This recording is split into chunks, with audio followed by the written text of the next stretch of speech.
श्री शिवाय नमस्तुभ्यम। हर हर महादेव। यदि आप मंदिर में या किसी भी जगह दीपक जला रहे हैं तो यह गलतियां नहीं करें, नहीं तो पूरा घर बर्बाद हो जाएगा। घर में गरीबी आएगी और लोग तरह तरह की बीमारियों से परेशान रहेंगे।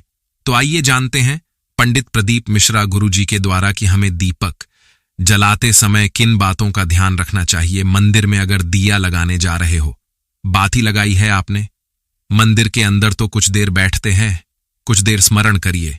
हमारे यहां तो यहां तक कहा गया है कि किसी मुर्दे को अगर जलाया भी जाता है तो कपाल क्रिया तक रुकना पड़ता है। थोड़ा रुकिए, कोई पीछे से आकर कुछ करना चाहे, दीप जलाएं, थोड़ी देर रुकिए। और दीप का भी नियम है, दिए में जो फूल बत्ती लगती है, गोल बत्ती लगती है। गोल वाली यह बत्ती हमेशा कोई विष्णु भगवान की पूजन कर रहे हो, शिव जी की पूजन कर रहे हो, कोई अन्य देवता का स्मरण कर रहे हो तो गोल बत्ती लगाई जाती। भगवान के मंदिर में पूजन कर रहे हो तो गोल बत्ती लगाएं। लंबी बत्ती, लंबी वाली बत्ती होती है। लक्ष्मी की पूजन में, देवी पूजन में जितनी भी माताओं की आप पूजन करोगे, जितनी भी देवियों का आप स्मरण करोगे, उसमें लंबी बत्ती का प्रमाण, पितरों की पूजा में लंबी बत्ती का प्रमाण है। पितरों को कभी गोल बत्ती नहीं लगती। आप मटके के पास में, परिंडे के पास में, जल के पात्र के पास में कोई भी अगर दिया लगाएंगे तो गोल बत्ती रखकर लगाएंगे तो घर में लक्ष्मी नहीं टिकेगी।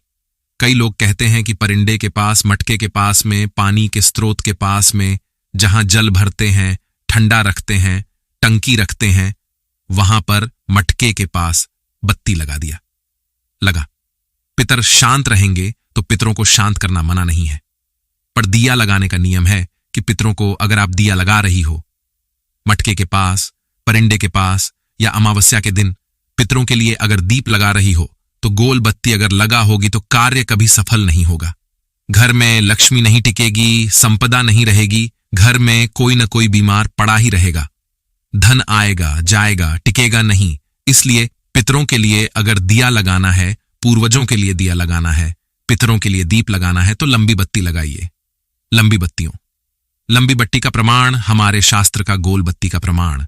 और सुंदर चरित्र कहां, यदि आपके जीवन में बहुत ज्यादा लक्ष्मी से तकलीफ है, कष्ट बहुत ज्यादा है, या संबंध खराब हो रहे हैं, बहू और बेटों के संबंध खराब हो रहे हैं, अदालत में बात चली गई कि लड़की और लड़के का तलाक होने वाला है, बहू अपने घर जाकर बैठ जाने को तैयार नहीं है, जमाई अपने घर ले गया, लड़की को लाने को तैयार नहीं है, सास बहू में आपस में अनबन चल रही है, प्रेम बिल्कुल नहीं है, या लक्ष्मी आती ही नहीं, बहुत कष्ट है, जमीन जायदाद पड़ी बिक नहीं रही। तो एक काम करना, इतना दुख अगर आपके जीवन में है तो कार्तिक के महीने तक रुको और कार्तिक का महीना आए, त्रयोदशी तिथि आए, कोई सा भी हो, सोमवार, रविवार, मंगल, बुध, कोई शिव त्रयोदशी, प्रदोष, कोई सी भी प्रदोष तिथि आए, उस दिन तुलसी की लकड़ी, पहले से तुलसी आपके घर में अगर सूखी हो, तुलसी सूख गई हो तो उसकी जो लकड़ी होती है, उस लकड़ी का 7 लकड़ी का बंडल बनाकर दीप बना लो। लकड़ी का दीप मतलब लकड़ी पतली पतली डालियों को लेकर कच्चे सूत से उसको बांध दें और बांधकर घी में डुबा दो। कार्तिक के महीने में शुक्ल पक्ष की त्रयोदशी तिथि जब आए, प्रदोष का व्रत आए, उस दिन भगवान के मंदिर में, शिव मंदिर में नहीं, भगवान किसी भी देवता के मंदिर में, विष्णु के मंदिर में, नारायण के मंदिर में, कृष्ण मंदिर में, राम मंदिर में, किसी भी मंदिर में, मंदिर न हो तो अपने घर के मंदिर में शाम के समय पर उस तुलसी की लकड़ी का दीप दिया भरकर उसमें घी डालकर जो दीप प्रकट कर देता है, जला देता है, दीप प्रज्वलित कर देता है, उसके घर में कभी संपदा की कमी नहीं होती। महाराज विष्णु पुराण में स्पष्ट लिखा है। इसीलिए शायद कहा जाता है भगवान को सर्वश्रेष्ठ कौन सा चंदन अच्छा लगता है। आप पहले भी कथा में कहा, आगरा की कथा अगर किसी ने सुनी होगी तो उसमें वर्णन किया भगवान को सर्वश्रेष्ठ चंदन कौन सा, भगवान को सबसे सर्वश्रेष्ठ चंदन कौन सा प्रिय है, वह कौन सा चंदन है जो भगवान विष्णु को लगाएं, राम को लगाएं, कृष्ण को लगाएं। वो कौन सा चंदन है जो श्री हरि को लगाया जाए तो जीते जी भगवान विष्णु एक बार गले लगाते हैं। उसको कते हरिचंदन कौन सा चंदन है। हरिचंदन बाजार में नहीं मिलेगा, हरिचंदन आपको बनाना पड़ेगा। काय से बनाना है? तुलसी जब सूख जाए उसकी जड़ को निकाल लिया जाए और जड़ को पानी में धो लिया जाए। धोने के बाद उसको सिलबट्टे पर, पत्थर पर घिसा जाए और घिसकर उसमें थोड़ा सा कुंकू रोली डालकर तैयार कर जो भगवान विष्णु के मस्तक पर कृष्ण राम के मस्तक पर लगा देते हैं और उसकी एक बिंदी अपने हृदय पर लगा लेते हैं। जीते जी भगवान एक बार उसको गले लगाते ही हैं।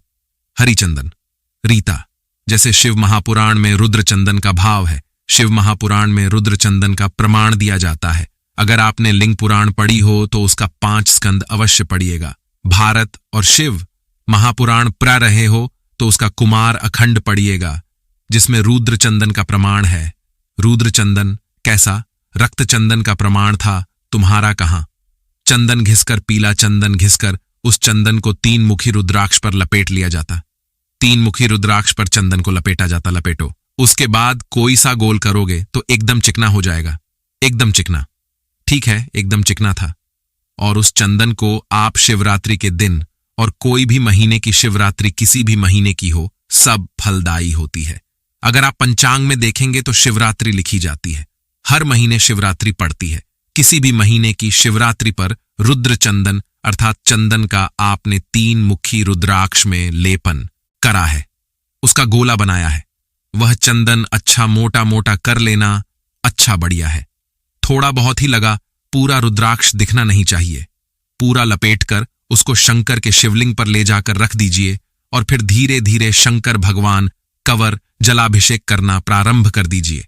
वह चंदन पूरा धीरे धीरे शंकर के शिवलिंग पर डलना चाहिए। शंकर के मूल मंत्र श्री शिवाय नमस्तुभ्यम का जाप करिए। यह कलाकार रुद्रचंदन, इस चंदन के अभिषेक से महाराज जो काम नहीं होता, आप कर कर उस कार्य को प्राप्त कर सकते, सिद्ध कर सकते हैं। रुद्रचंदन, हरिचंदन, रुद्रचंदन, ये बहुत चंदन है जो जीवन का सुख प्रदान करने वाले अमृतत्व देंगे। दीपक जलाते समय इस बात का ध्यान रखें कि दीपक खंडित ना हो, यानी कहीं से भी वो टूटा ना हो। ऐसे दीपक का इस्तेमाल करने से नकारात्मकता आती है, साथ ही आपकी पूजा अधूरी मानी जाती है।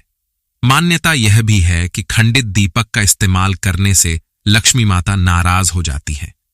दीपक में रखे जाने वाली बत्ती को रखने का भी सही तरीका होता है। माना जाता है कि घी का दीपक जलाते समय फूल बत्ती का इस्तेमाल करना शुभ माना जाता है। वहीं तेल का दीपक जलाते समय खड्डीडीडी और लंबी बत्ती का इस्तेमाल करें। इस बात का विशेष ध्यान रखें कि दीपक की दिशा भगवान के ठीक सामने रहे। घी का दीपक जलाते समय उसे अपने बाएं हाथ पर रखें, वहीं तेल का दीपक जलाते समय उसे हमेशा दाईं ओर रखें। सही दिशा में दीपक को रखने से पूजा का अधिक फल प्राप्त होता है। दीपक जलाने का शुभ समय भी होता है। माना जाता है कि प्रातः काल 5 बजे से लेकर 10 बजे तक दीपक जलाना शुभ माना जाता है। वहीं शाम के समय 5 बजे से लेकर 7 बजे तक का समय दीपक जलाने के लिए शुभ माना जाता है। वास्तु के अनुसार पूजा में जलाए जाने वाले दीपक को सही दिशा में रखना आवश्यक माना जाता है।